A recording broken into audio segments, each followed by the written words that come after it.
Timur Tengah masih panas. Presiden Trump memprediksi melawan Iran bisa berlangsung selama 4 minggu bahkan lebih. Tapi pertanyaannya sudah hampir seminggu ini, apakah Iran sudah lemah atau masih ada kejutan yang akan menunggu Amerika Serikat dan Israel?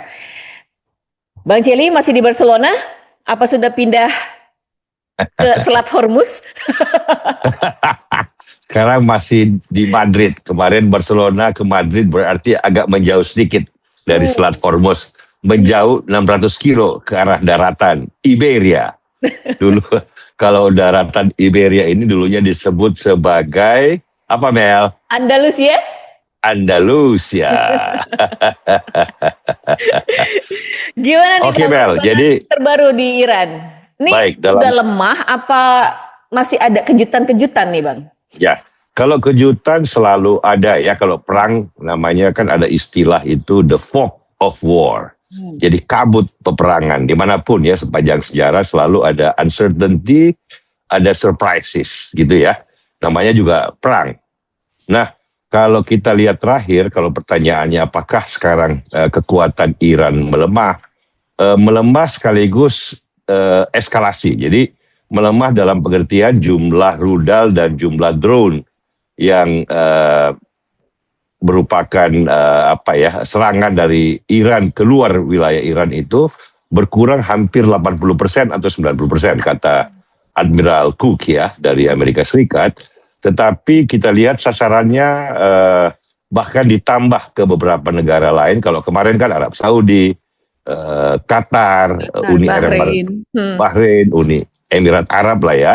Sekarang kemarin juga ada eskalasi dari Iran, entah kenapa dia menyerang drone, lewat drone ke Turki, juga ke Siprus dan terakhir ke Azerbaijan. Sampai Presiden Azerbaijan itu mengumpulkan rapat kabinet untuk mengecam langkah Iran dalam menyerang mereka. Mereka bilang kita ini nggak tahu apa-apa nih, nggak ikut terlibat dan sejak awal menyatakan netral, bahkan ingin membantu memediasi kalau terjadi peperangan dengan Amerika dan Israel dan Iran gitu.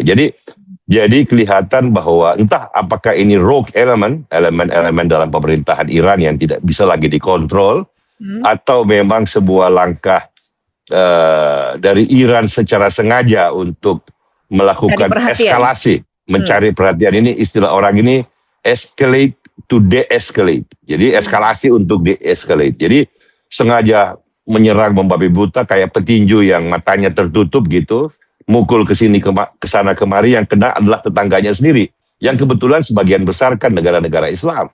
Qatar, Arab Saudi, Turki, Azerbaijan gitu. Nah, sehingga publik opini dan pemimpin negara-negara tetangganya jadi berbalik arah tuh untuk bahkan terakhir Uni Emirat Arab itu mengancam akan membekukan aset-aset Iran. Ini kan kalau Iran menjual minyak, sebagian pembayarannya kan lewat perbankan di negara-negara Teluk. Dan mereka sekarang mau mengancam untuk membekukan aset-aset itu, yang membuat sebenarnya Iran semakin terjepit, semakin terisolasi. Jadi langkah-langkahnya untuk menyerang negara tetangganya yang sejak awal menyatakan netral, itu membuat Iran terisolasi. Salah satu alasan Iran kan karena katanya ingin menyerang. Yang diserang adalah pangkalan-pangkalan militer Amerika Serikat di negara Teluk. Tapi urusannya apa gitu? Karena ternyata yang kena serang itu hotel, bandara. Di Azerbaijan itu apa yang diserang? Bukan pangkalan sama sekali. Di Turki memang ada, Turki kan bagian dari NATO, tapi kan Turki is no party of the war gitu loh. Malah berusaha menjadi penengah. Jadi saya kira kita lihat apakah itu semacam kepanikan, rogue element, atau sebuah strategi jitu dari Iran. We'll see. Tetapi so far ya dampaknya itu sangat amat negatif terhadap Iran, membuatnya semakin terisolasi. Dalam situasi kayak gini kan dia harus banyak mencari teman untuk membantu dalam renegosiasi, atau setidaknya mengingatkan bahwa perang ini harus bersifat sangat terbatas, tidak meluas menjadi perang yang total dari berbagai negara terhadap Iran. Ini kan sebuah hal yang kita harus perhatikan sekarang. Nah, dari segi kekuatan kelihatannya memang menjelang seminggu ini pertahanan udara Iran sama sekali lumpuh kan. Pesawat Amerika Ya. Serikat maupun Israel yang setiap hari ratusan itu berada di dalam wilayah udara Iran untuk menyerang, mencari target-target yang terus bergerak dan berubah gitu. Pertama kepemimpinan, kemudian sekarang ini targetnya adalah pusat-pusat tentara revolusi itu loh, yang menjadi backup atau tulang punggung dari teokrasi di Iran, dan juga ormasnya dari tentara revolusi, yaitu pasukan Basij, itu pasukan paramiliter yang kemarin paling banyak mencegah dan melakukan kekejaman terhadap para protester atau demonstran anak muda, mahasiswa, kaum basaris yang ingin mengubah rezim teokrasi di Iran. Jadi kelihatannya supremasi udara Amerika Serikat dan Israel di Iran itu sekarang bersifat total. Jadi tidak ada satupun pertahanan lagi yang mencegah. Ini baru minggu pertama ya, selain lapisan kepemimpinan, sekarang karena udaranya sudah total dikuasain oleh pasukan Amerika Serikat dan Iran dan Israel. Maka sasaran-sasaran yang dipilih memang ada collateral damage. Kemarin ada sekolah yang kena yang tanpa sengaja ya. Tetapi yang dicari sekarang adalah organisasi pendukung ya, utama dari rezim teokrasi di Iran. Nah, pertanyaannya, apakah dalam situasi penyerangan bertubi-tubi ini ada dua pertanyaan besar. Apakah kohesi pemerintahan internal di Iran bisa tetap terjaga? Dan kalau mereka bertahan, itu kan namanya, kalau mereka bisa bertahan aja, mereka bisa declare victory. Nggak usah menyerang, nggak usah bisa lagi melumpuhkan negara tetangganya, tapi bertahan dalam rezim teokrasi dengan dukungan tentara revolusi itu mereka bisa overtime declare victory. Jadi saya kira kita lihat, dan apakah Amerika, Israel, dan berbagai negara sekarang ini kan kelihatan Inggris sudah mulai, Prancis sudah mulai mau Itali melibatkan diri. Apakah memang waktu yang diberikan oleh Trump itu 4 atau 5 minggu, sekarang kan minggu pertama, apakah minggu kedua, minggu ketiga perang ini bisa berakhir ya dengan pencapaian target-target sasaran strategis yang sudah saya gambarkan tadi, lapisan kepemimpinan, organisasi tentara pendukung rezim, dan juga organisasi underbow-nya, sayapnya, yaitu Basij, yang sebenarnya organisasi paramiliter yang bersenjata gitu. Nah, ini kita lihat exit strategi Trump seperti apa, dan pertahanan internal dalam bentuk stabilitas pemerintahan dan kohesi pemerintahan seperti apa yang terjadi dalam 2-3 minggu ke depan. Belum lagi kalau kita bicara dampak global, ini kan sesi berikutnya. Apakah dunia bisa bertahan 1, 2, 3 minggu dalam menghadapi problem krisis di Teluk, karena ini kan dampak ekonominya dalam bentuk suplai minyak dan gas ke berbagai wilayah itu jadi terganggu. Dan dalam situasi ini kan kelihatannya Rusia yang mengambil keuntungan paling besar. Ya, tapi sebelum kita ke ekonomi, Bang. Sorry Bang, sebelum kita ekonomi, aku mau tanya satu nih soal Rusia sama Cina nih Bang. Ini kan mereka dikenal tiga kekuatan tuh. Nah, sama ini Korea Utara lah. Sama Korea Utara nih, satu geng lah istilahnya. Ya. Nah, ya, apakah ada resiko keterlibatan mereka kalau ini berlanjut terus? Nah, ini menarik. Kalau di sekutu Amerika kan kelihatan Inggris, Prancis, ada Turki kemarin, ada Azerbaijan yang mulai aktif kelihatannya ya, melibatkan diri dalam berbagai tahapan gitu ya, termasuk negara-negara Teluk. Kalau dari sekutu Iran, dari Cina, Rusia, atau Korea Utara, saya kira belum ada tanda-tanda bahwa mereka juga ingin melibatkan diri. Malah Rusia kan, dia dalam hati Putin tuh kelihatannya senang tuh, karena harga minyaknya jadi tinggi dan minyaknya semakin dibutuhkan. Jadi bukannya malah membantu. Pertama kan dia sudah repot di Ukraina, sudah kehabisan rudal juga, kehabisan drone untuk dikirimkan membantu Iran gitu.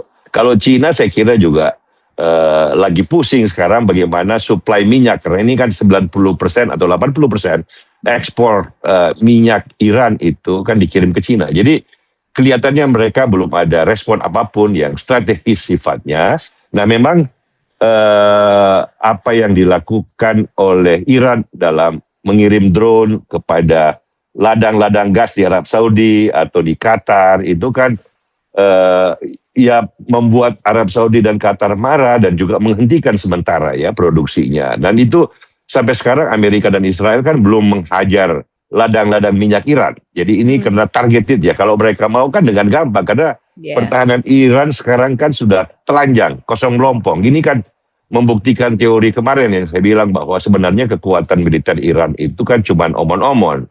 Supremasi militer Iran di Timur Tengah itu kan cuma lebih banyak halusinasi. Ini yang membuat rezim teokrasi selama ini kan merasa bahwa mereka itu the very important player gitu dengan military backup yang kuat dari dalam negeri. Sebenarnya kan juga ilusi yang membuat mereka mempertahankan peran antagonis selama ini gitu. Ternyata itu cuma ilusi yang kita lihat dalam seminggu kan tidak ada sama sekali pertahanan udara dalam menjawab tantangan dari jet-jet tempur Amerika dan Israel. Karena itu sekarang ini bukan perang yang normal dalam pengertian dua kekuatan yang saling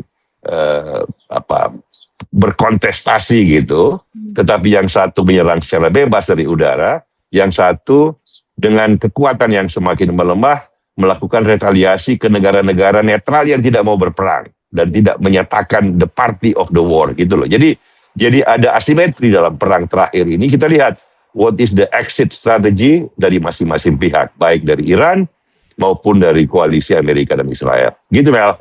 Sebelum lanjut aku mau ingatin lagi kepada teman-teman Freedom untuk mengunjungi Perpustakaan Umum Freedom Institute di Wisma Bakri 1 Jalan HR Rasuna Said, Kuningan, Jakarta Selatan. Tempatnya asik, nyaman, koleksi bukunya banyak dan up to date. Wifi-nya kencang dan yang penting gratis. Dan silakan mengunjungi. Bisa buat konten sambil baca sejarah Teluk Persia, sejarah negara-negara terbentuk setelah Perang Dunia Kedua dan Pertama. Itu kan menarik tuh. Betul sekali. Jadi buka wawasan itu kayak oase ilmu pengetahuan di tengah kota Jakarta. Oase. Dan situasi damai, nggak ada perang di perpustakaan. Nggak ada perang. Oke Bang, lanjut Bang.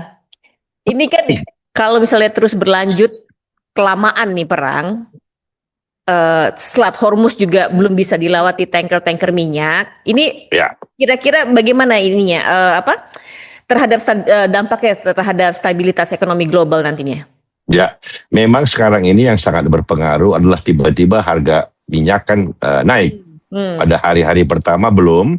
Tetapi setelah eskalasi Iran ke berbagai negara tetangganya, terutama negara-negara Teluk, maka kelihatannya Selat Hormuz itu jadi begitu beresiko untuk dilewati oleh tanker-tanker. Masalahnya sebenarnya bukan serangan Irak per se ya, serangan Iran per se, bukan. Karena Angkatan Laut Iran, kekuatan-kekuatan kapal-kapalnya itu, Navy dari Iran itu, sudah berhasil diruntuhkan dalam 2-3 hari pertama gitu. Bahkan terakhir ada kapal selam Amerika yang dengan torpedo meruntuhkan satu kapal frigat ya dari Iran dekat Sri Lanka gitu. Nah, jadi bukan kekuatan Iran per se yang Angkatan Laut Iran ya yang menutup Selat Hormuz, tapi persepsi resiko dari berbagai asuransi yang berpusat di London. Itu asuransi ini kan 9 atau 10 asuransi di London. Di antaranya Deloitte itu tidak mau mengambil resiko membiayai menjadi financial backup dari tanker-tanker yang lewat. Tanker-tanker minyak itu kan harus ada asuransinya. Perang atau tidak perang, ya perang atau tidak perang mereka selalu punya membutuhkan asuransi karena ini kan resiko kan satu tanker itu kan sekian ribu barrel, puluhan ratusan ribu barrel gitu loh. Ya. Dengan asuransi ini menahan diri untuk menjadi financial backup dari tanker, maka tankernya nggak mau lewat gitu loh. Nggak mau jalan, yang dari Arab Saudi, dari Qatar, dari Uni Emirat Arab gitu. Sehingga 20% suplai minyak ke dunia itu tiba-tiba berhenti untuk sementara. Ya, ini yang mengakibatkan harga minyak naik tinggi dan mempengaruhi banyak hal. Mempengaruhi hampir semua negara, dan yang paling senang cuma Putin nih, cuma Rusia nih, merasa tiba-tiba produksi minyaknya dibutuhkan. Walaupun kita harus ingat bahwa dibanding tahun 79 atau 78 pada saat krisis energi ya. Revolusi Khomeini dan sebelumnya krisis energi ya, ada oil shock gitu dari Teluk itu sebenarnya energy intensity dari oil dan gas ya di Amerika Serikat, negara terbesar itu sudah jauh berkurang. Tetapi dampaknya tetap terasa karena 20% ya kan, banyak negara, Cina, Indonesia, Eropa gitu sangat membutuhkan minyak dan gas yang dari negara-negara Teluk. Selain itu jangan lupa ada satu faktor, Mel. Negara-negara Teluk itu seperti Qatar, Bahrain, Kuwait, Dubai, Abu Dhabi itu kan jadi pusat lalu lintas global. Pada tahun 78 harus lalu lintas di negara Teluk itu cuma sekitar 2 juta orang per tahun. Sekarang sudah hampir 100 juta. Sudah hampir 100 juta orang yang baik berusaha bekerja, berdagang di negara Teluk maupun yang lewat. Penerbangan seperti Emirates, Qatar Airways, Etihad. Dubai itu airportnya tersibuk gitu. Ya itu paling sibuk, sudah kayak Singapura, Hong Kong gitu loh. Dia jadi global hub. Dan itu sekarang semua penerbangan terganggu, stop gitu loh. Jadi bayangkan 100 juta orang setahun tuh lewat lalu lintasnya itu, sehingga semua penerbangan internasional terganggu karena orang tiba-tiba mencari tiket baru, mencari tempat baru. Jadi memang ekonomi global rada terganggu sekarang. Makanya Trump berkata bahwa kalau soal asuransi, pemerintah Amerika akan coba turun tangan menyelesaikan. Kalau coba soal keamanan, US Navy akan mengawal tanker itu yang lewat di Selat Hormuz.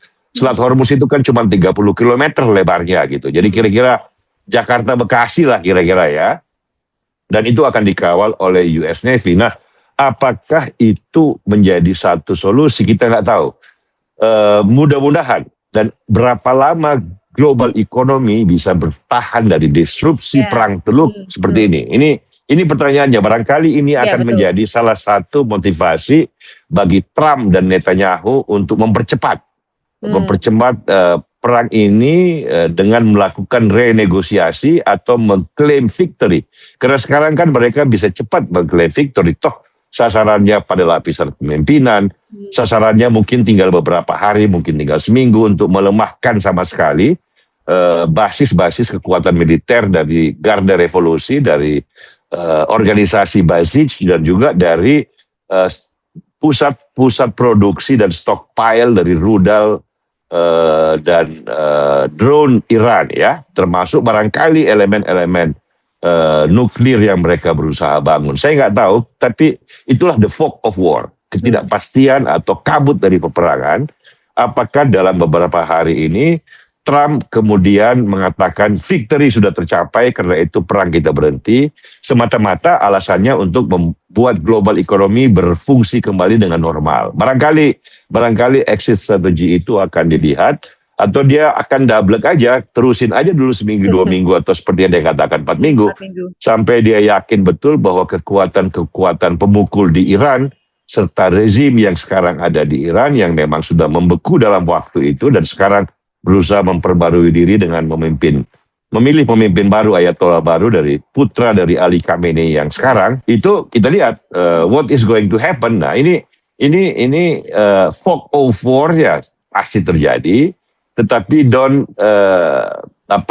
saya nggak surprise kalau ada kejutan-kejutan, baik dari dalam pemerintahan Iran maupun dari koalisi Trump dan Netanyahu, ataupun tindakan-tindakan baru dari Inggris dan Prancis, dari Turki, dari Azerbaijan, Uni Emirat Arab yang sekarang mulai marah dan mau memboikot aset-aset Iran.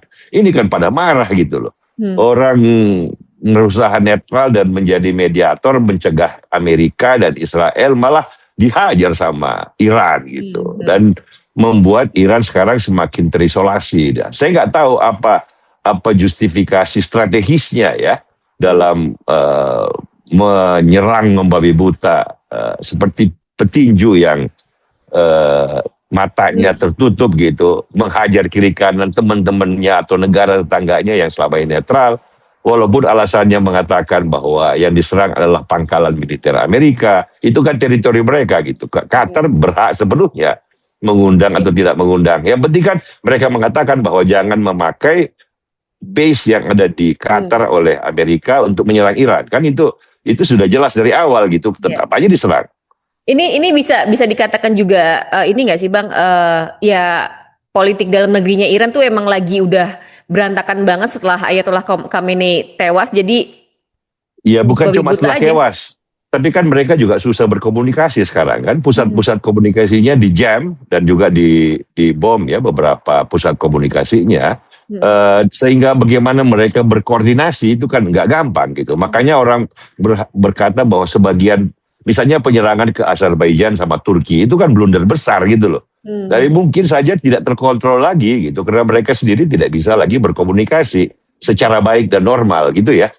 Nah, yang kita tunggu sebenarnya apakah memang elemen-elemen masyarakat yang menuntut perubahan kemarin tuh loh yang Januari, Desember ratusan ribu jutaan di berbagai kota Iran itu muncul sebagai kekuatan utama pendorong perubahan sekarang dengan bangkit bersatu gitu bersama elemen-elemen yang mungkin menjadi pembaharu di dalam existing regime dan juga oleh kekuatan-kekuatan diaspora Iran yang sekarang Pangeran Pahlavi itu berusaha mencari celah bagaimana untuk masuk kembali ke Iran. Nah, memang ada satu tindakan strategis Amerika sekarang misalnya memperkuat oposisi Turki di daerah Barat Laut itu dekat dengan perbatasan Irak kan, bagaimana kaum Kurdi ya dari kaum Kurdi atau kaum Baluch itu menjadi kekuatan efektif sebagai oposisi yang berada dalam on the ground ya terhadap the existing regime di Tehran. Apakah itu bagus? Apa nggak bagus? Apakah itu menanam bibit-bibit perang sipil berkepanjangan atau sebuah aksi temporer yang bisa menjadi pemicu bagi perubahan di Tehran? Kita nggak tahu, Mel. Ini history is is in making. Is in the making gitu loh. History is in the making. Kita berharap semoga ujungnya adalah sebuah jalan baru bagi Iran menjadi negara normal, negara yang terbuka, negara boleh aja dengan ciri khas masing-masing dengan sejarah, kebudayaan, tapi negara normal dalam pengertian terbuka, mau maju, akrab dengan teknologi, embracing globalization. Kira-kira kalau itu yang ditempuhkan, sebenarnya Iran ini kan sumber daya alam gas dan minyaknya luar biasa. Kalau dia mau menjadi seperti Korea, seperti Jepang, seperti Qatar, seperti ini kan 90 juta orang dengan wilayah yang sangat luas, dengan penduduk yang sangat terdidik, dengan tidak terlalu susah menjadi negara yang cukup maju gitu, bukan seperti sekarang terisolasi, menjadi militeristik, menjadi tertutup, menjadi antagonistik ya dalam satu kawasan yang sebenarnya bisa berkembang dengan sangat cepat dan baik gitu. Oke. Nah, Bang, balik lagi ke ekonomi global nih. Nah, kalau misalnya benar kita let's say 4 minggu perang, dampak ke Indonesianya gimana, Bang? Kalau Indonesia saya kira kan memang problem. Kita punya cadangan 20 hari lah katanya BBM nih. Ya, problem minyak bumi ya, bahan bakar lah ya, problem bahan bakar. Memang gak gampang tuh kalau kita cadangannya memang ternyata 20 hari. Walaupun tetap saja kita bisa mencari di pasar global ya. Tentu saja harganya memang lebih mahal. Apa boleh buat saya kira. Tetapi saya percaya bahwa kita sudah punya strategi internal untuk mengatasi krisis energi. Tapi saya kira tidak akan sampai 4 bulan krisis energinya, Mel. Kalau menurut saya bisa salah ya, karena tidak ada yang bisa memastikan.